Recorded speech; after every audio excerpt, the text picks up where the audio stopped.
60이 넘으면 하지 말아야 할 것이 해야 할 것보다 많다.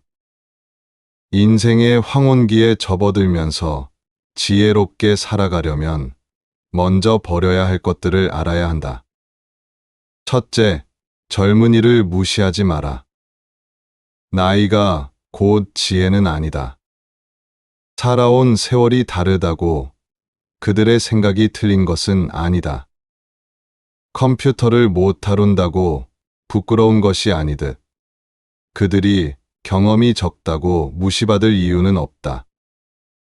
오히려 배워라. 늙은 개가 새로운 재주를 배우기 어렵다고 하지만 배우려는 늙은 개가 고집 부리는 늙은 개보다 낫다.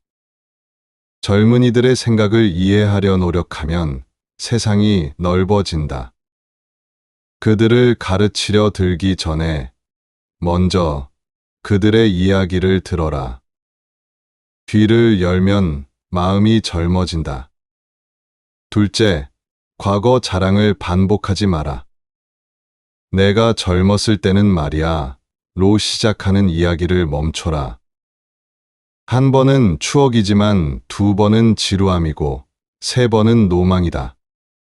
과거가 아무리 화려해도 현재를 살아가는 사람들에게는 박물관의 유물일 뿐이다. 영광은 간직하되 자랑하지 마라. 그때 내가 얼마나 대단했는지 아느냐고 묻는 순간 지금의 초라함만 드러날 뿐이다. 과거는 과거일 뿐 현재를 충실히 살아가는 것이 진정한 자랑이다. 추억은 혼자 간직할 때 아름답다. 셋째, 자식의 인생에 간섭하지 마라. 자식은 내 소유물이 아니라 독립된 인격체다. 며느리가 요리를 못해도 사위가 돈을 못 벌어도 참아라. 그들의 삶은 그들이 풀어가야 할 숙제다. 물고기를 잡아주는 것보다 물고기 잡는 법을 가르치라고 했지만 60이 넘으면 가르치려 들지도 마라. 물어올 때까지 기다리는 것이 사랑이다. 자식이 실패하는 것을 지켜보는 것이 괴롭더라도 그 실패를 통해 그들은 성장한다. 부모가 모든 돌을 치워주면 자식은 평생 걷는 법을 배우지 못한다. 손자 교육에도 나서지 마라. 그것은 자식의 몫이지 조부모의 몫이 아니다. 넷째, 돈에 목매지 마라. 쓰지 못할 돈을 모으는 것은 감옥을 짓는 것과 같다. 자식에게 물려주려 아끼다가 정작 자신은 초라하게 사는 이들이 많다. 베풀 때는 기쁘게 베풀고 쓸 때는 당당하게 써라. 주위에는 주머니가 없다. 노후 자금에 대한 걱정은 필요하지만 지나친 걱정은 현재를 불행하게 만든다. 있는 것에 감사하고 없는 것에 연연하지 마라. 부자로 죽는 것보다 행복하게 사는 것이 중요하다. 돈은 도구일 뿐 목적이 되어서는 안 된다. 다섯째, 건강을 과신하지 마라. 나는 아직 젊다는 착각이 병을 부른다. 60이 넘으면 몸은 이미 낡은 기계다. 무리하면 고장나고 고장나면 쉽게 고쳐지지 않는다. 할 수 있는 것과 해서는 안 되는 것을 구분하라. 등산을 좋아해도 에베레스트를 오를 필요는 없다. 젊은이들과 체력으로 경쟁하려 들지 마라. 그것은 용기가 아니라 무모함이다. 약을 멀리하려는 고집도 버려라. 필요한 약은 제때 먹는 것이 지혜다.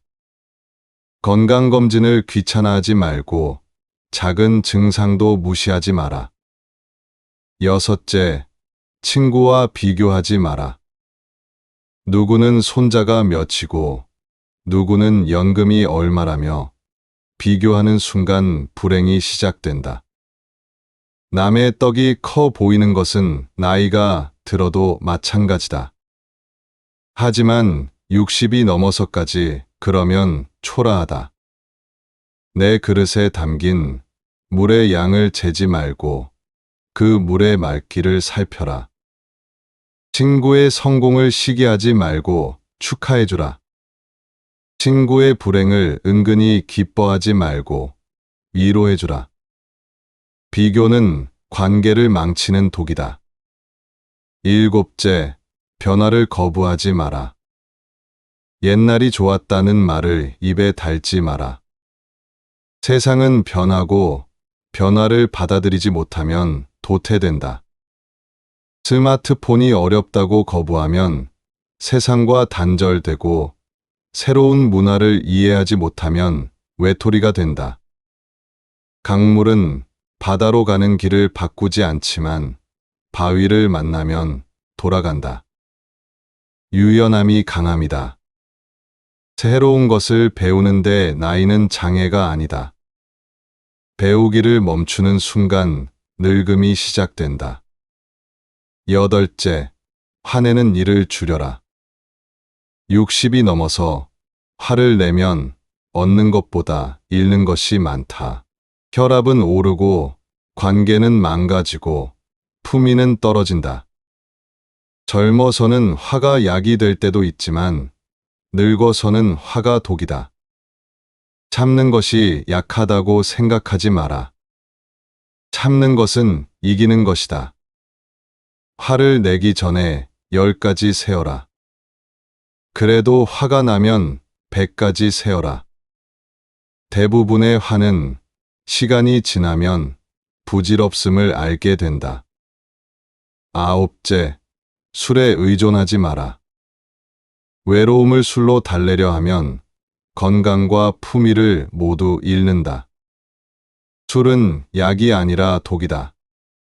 특히 60이 넘으면 더욱 그렇다.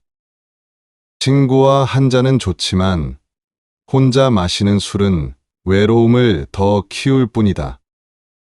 술자리에서 목소리를 높이지 마라. 술김의 한 말은 돌이킬 수 없다. 절제할 줄 아는 것이 어른의 품격이다. 열째, 죽음을 입에 올리지 마라. 이제 얼마 안 남았다. 곧 죽을 것이다 라는 말로 주변을 불편하게 하지 마라. 죽음은 누구에게나 온다. 그것을 매일 이야기한다고 늦춰지지 않고 두려워한다고 피할 수 있는 것도 아니다. 오늘을 살아라. 내일 죽을 것처럼 준비하되 영원히 살 것처럼 오늘을 살아라. 죽음을 준비하는 것과 죽음에 집착하는 것은 다르다. 열한째, 외로움을 과장하지 마라. 아무도 나를 찾지 않는다. 모두가 나를 버렸다는 말을 하지 마라. 외로움은 나이가 들수록 찾아오는 손님이지만 그것을 과장하면 정말로 혼자가 된다. 먼저 찾아가고 먼저 연락하라. 관계는 일방통행이 아니라 쌍방통행이다. 열두째, 남의 일에 참견하지 마라. 이웃의 가정사, 친구의 며느리 문제, 동창의 사업 실패에 대해 이러쿵저러쿵 하지 마라. 충고는 구할 때만 하는 것이다. 구하지 않은 충고는 간섭이고 간섭은 관계를 망친다. 입을 다물 줄 아는 것도 지혜다. 60이 넘으면 더하는 것보다 빼는 것이 지혜다. 욕심을 빼면 마음이 가볍고 고집을 빼면 관계가 편하고 걱정을 빼면 잠이 편하다. 집착을 빼면 자유를 얻고 미움을 빼면 평화를 얻는다. 하지 말아야 할 것을 하지 않는 것이 해야 할 것을 하는 것보다 중요하다. 그것이 노년의 품격을 지키는 길이다. 나이 듦은 피할 수 없지만 어떻게 나이 들 것인가는 선택할 수 있다. 존경받는 노년이 될 것인가, 외면받는 노년이 될 것인가는 오늘의 행동에 달려 있다.